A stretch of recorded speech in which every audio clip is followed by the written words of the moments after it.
Girl, you have to get up. The time is now for you to stop pushing your dreams away. Stop pushing the life that you want away. The time is now for you to do it. I know what it is to believe that the life I want is too hard to get. I'm doing too much, that this dream is too much for me, and I just need to calm down. I just need to chill. Girl, I'm here to tell you to get up, because that life, those dreams, those desires, they're put there by God. Your job is to make sure that you see those things through. Those are given to you, divinely given to you. When I say get up, I mean start working on the life that you know you can have. Start working on it. Start believing in it. Start really dreaming again, and start putting the action behind it. Getting up means actually doing. Getting up means physically getting up, emotionally getting up, mentally, spiritually getting up and looking up and saying, I am the daughter of the Most High. I am made for more than this. Life is more than this. I know I'm not satisfied where I'm at. I know that's a reason. Unsatisfaction is a reason. There's a reason why I'm not satisfied. It's not that I'm too much. It's not that my goals are too much. It's not that I want more than I can handle. There's a reason why I have this feeling, this burden on me that I gotta move. I gotta get up. I gotta see this thing through. That's what I mean by get up. Get up and start doing it. There's so much for you. There's so much more for you. There's more confidence, more love, more peace, more than you've ever experienced when you get up and actually start pursuing it. That's what I mean by get up. I'm going to give you a few ways for you to get up and stay up, because it is one thing to get up, it's another to stay up. So I'm going to give you different things that are going to help you really get up and then also stay consistent, stay motivated, so that you can actually start going after the life that you want. The first thing that you need to do is do something. Don't think. Don't read, don't watch, don't research. You gotta do. Getting up is an action. You gotta do something. A lot of us wanna research, read, we gotta go watch a video on how to do this, how to save, how to start a business, consuming. You need to start creating. Creating means taking action. And all that action of watching, reading, knowledge, and listening, all of that is passive action. That's action that's not really giving you a result. Action that gives you results is massive action. Is actually getting the thing done, stepping closer and closer. You watching a YouTube video, you watch it, but if you don't do anything with that, it's not taking you any step closer. Watching a video is passive action.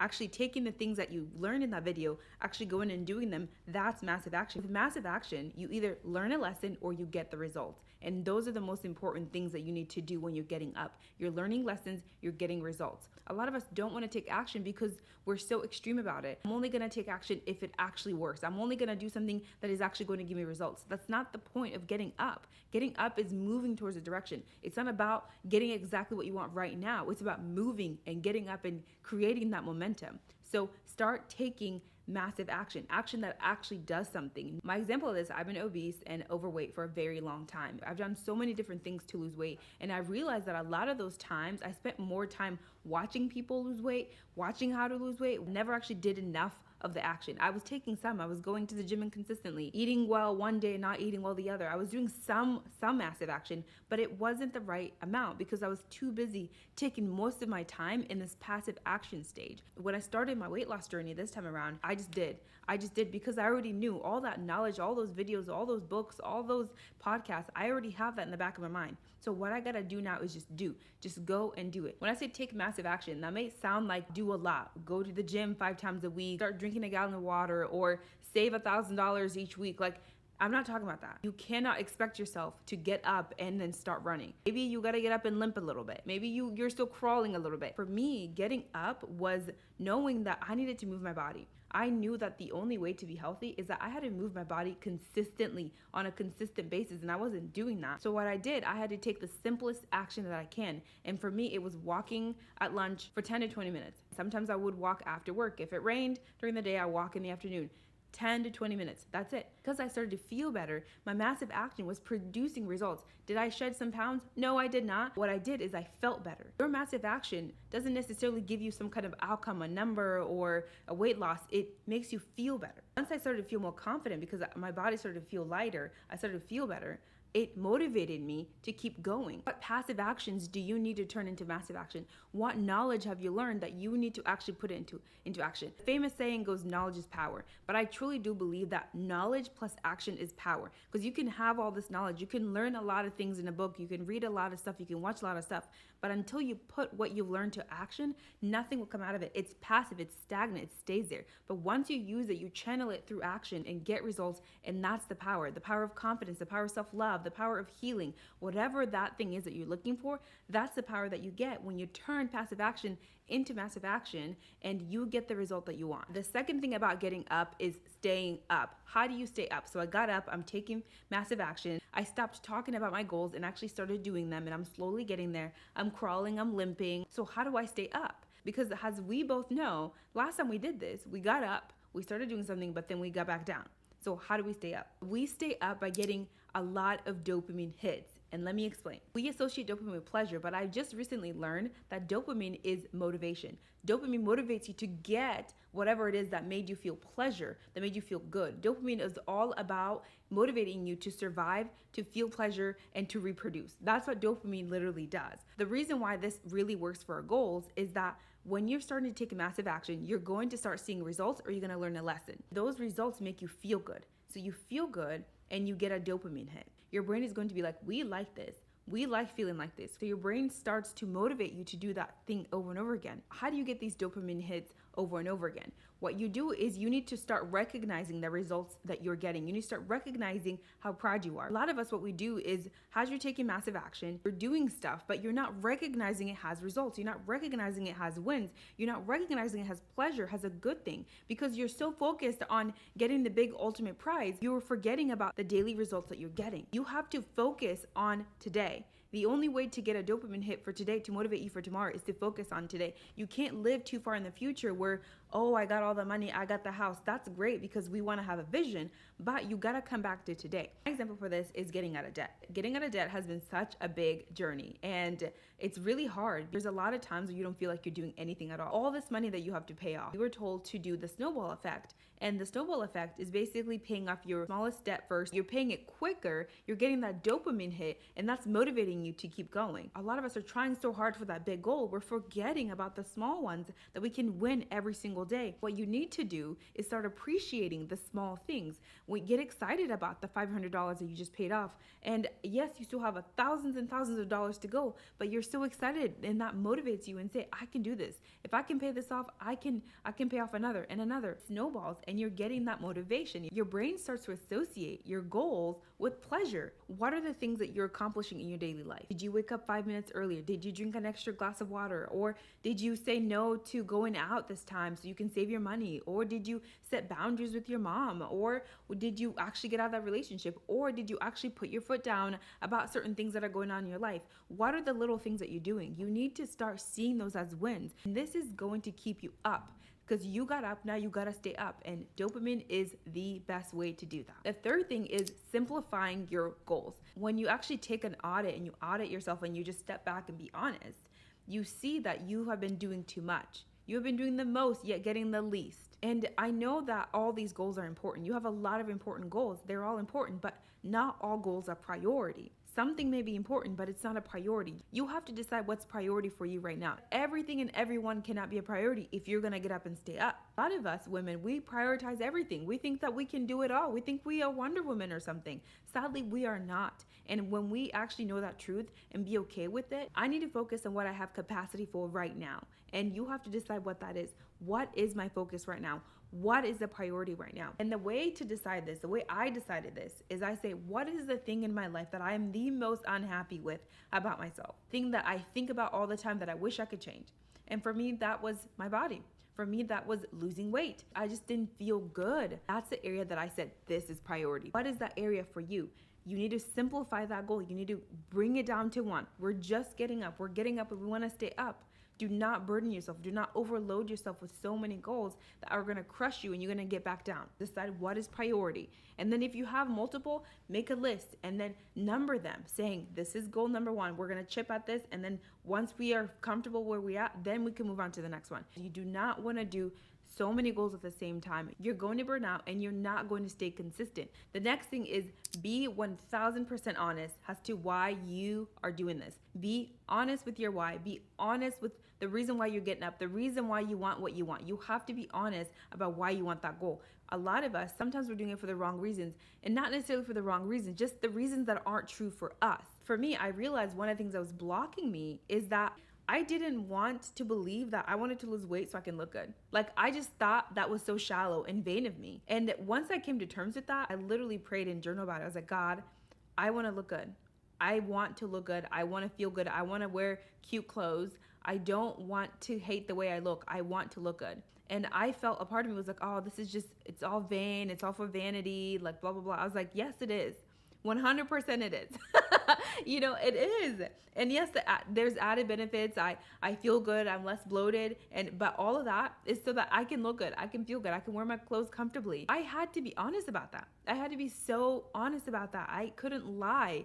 And the more honest I became about why I wanted this, the more motivated I was, because it pushed me. I was looking in the mirror earlier and I was like, I'm looking really good. And I'm working out, so I'm getting toned. I mean, like I see some definitions in my shoulders, and I was like, I'm looking really good. I just had to be honest. Yes, to some people that might sound shallow and vain, but to me it's not. To me, I have been overweight my whole entire life. To me, this is not vain. This is for real. And your reason does not need to make sense to anyone else but you and God, baby. The reason why you're doing what you're doing, the reason why you're getting up, does not need to make sense for anyone else except for you and God. A lot of us want to make sure our goals are good with other people. We want to see, oh, am I doing the right thing? You need to stop that. This also ties into the fact that keep your goals to yourself. If you don't have people who are genuinely down for you, genuinely will be happy for you no matter what, then keep it to yourself. Keep this to yourself. Keep it to you and God. Pray about it, journal about it. And if you have a therapist, talk to them about it. But if you don't have anyone in your life that either understands, or if they don't understand, they will support you no matter what. They won't judge you. They won't question you. If you don't have that kind of person, then keep it to yourself. That's why you need to be honest with yourself about it. You and God. Why am I actually doing this? Is your reason that, you know what, I don't want to work for anyone else. I don't want someone to tell me when to take lunch, when to go on vacation. I don't want that.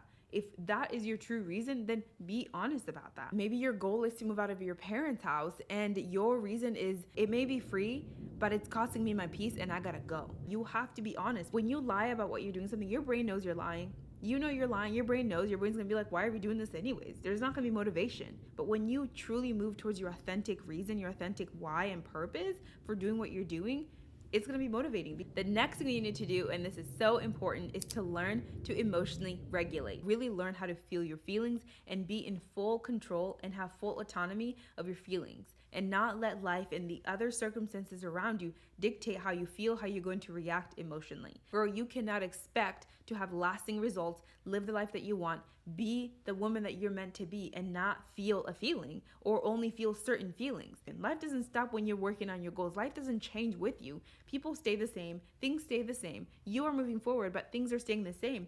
You probably still have the same triggers around you. First thing is to know that there are no bad emotions. You need every single emotion because it's telling you something.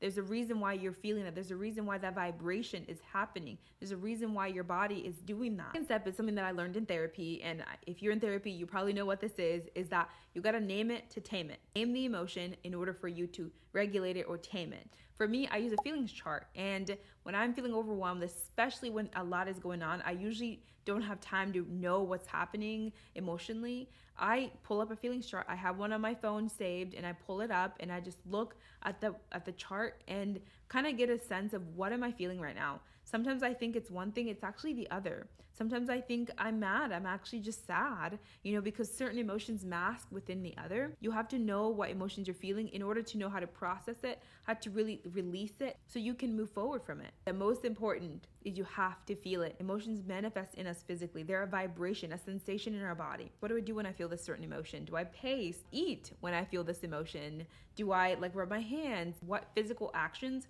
are happening when this emotion is occurring, when it's manifesting? That's how you are going to emotionally regulate. Tie all of these off. Write your feelings down. Get the feelings chart out. Once you figure out what you're feeling, write it down. Say mad, sad, and then maybe write down what happened that day. That's a great way for you to start journaling. It's just write the feeling down and then write, today I did this at work. Today my boss yelled at me. Today my kids are driving me crazy. Today I didn't want to do the dishes, so I feel mad and disappointed at myself, or I feel ashamed. The best way for you to start journaling is getting these emotions out. That is going to help you become emotionally intelligent. That is going to help you really regulate and stay up, because a lot of us, all these emotions weigh us down and we don't know how to process them, so we just stop. The last and the most important thing is strengthening your relationship with God. And if you don't know God, that's perfectly okay. I have a whole entire video of how you can get closer to God. As a woman of God, I had to strengthen my relationship with God, because I know that I can't stay up if I don't got God in my corner. I can't stay up because there's so many things outside of my control that are coming for me. Every time you get up, every time you're about to say, this is the time that I'm going to do it, something happens. And you wonder why. There's a spiritual warfare. There's a battle that's coming for you. There is a battle waged on your success, saying that we will attack her every time she tries. That is happening. The war that we fight is not of flesh and blood. We are fighting a spiritual warfare, especially when we're getting up, especially when we're ready to get into the next level. I got to stay on my knees. I got to stay in my word because God is fighting the battles that I don't see. In the past, when I've tried to change, I've tried to lose weight, I've tried to love my body, I've tried to really live the life that I want to live, be more confident. Enemy would just tell me, like, if only you were strong enough. If only you were strong enough, you could do this. You're not strong enough. You can't do this. So just don't do it. And I've tried to do it my own strength. I've tried to get up on my own strength, and I've tried to muster everything. God kept reminding me, when God tells Paul, my grace is sufficient, I don't have to be strong. I don't have to be strong because Jesus already did that. You can still get up and still feel weak, and God will strengthen you as you take every step forward. I'm going to take one step forward, and God, you're going to meet me there. And that's what it is to strengthen your relationship with God. Jesus is strong enough. He is strong enough for you. His grace is sufficient for you. And you just got to hold on to him. You got to cling on to him. And it just reminds me of the woman that was bleeding her whole life. And all she did, she was like, if I could just touch his robe, if I could just crawl, if I could just do whatever, I could just touch his robe, just a piece of his strength, and that will help me. Getting up doesn't mean you're running. Getting up means I'm limping, I'm crawling, but I'm getting up. I'm moving forward towards that woman that I know I will be. I know that God promised me. So you got to hold on to God. You got to hold on to his word. You got to hold on to his power, because that power will push you when you don't have the motivation. That power will push you when you don't want to do it. That power will push you when those voices, those emotions come up. That power will push you. That is all I have for you. If you have anything else that you want to share, how you've been getting up, what strategies, what things are you doing to get up to strengthen yourself, comment below so you can help this lovely community grow and move forward to being the women that we're supposed to be. And if you like this video, go ahead and give it a thumbs up, subscribe to this lovely growing community, and I'll see you in the next one, my friend. Bye.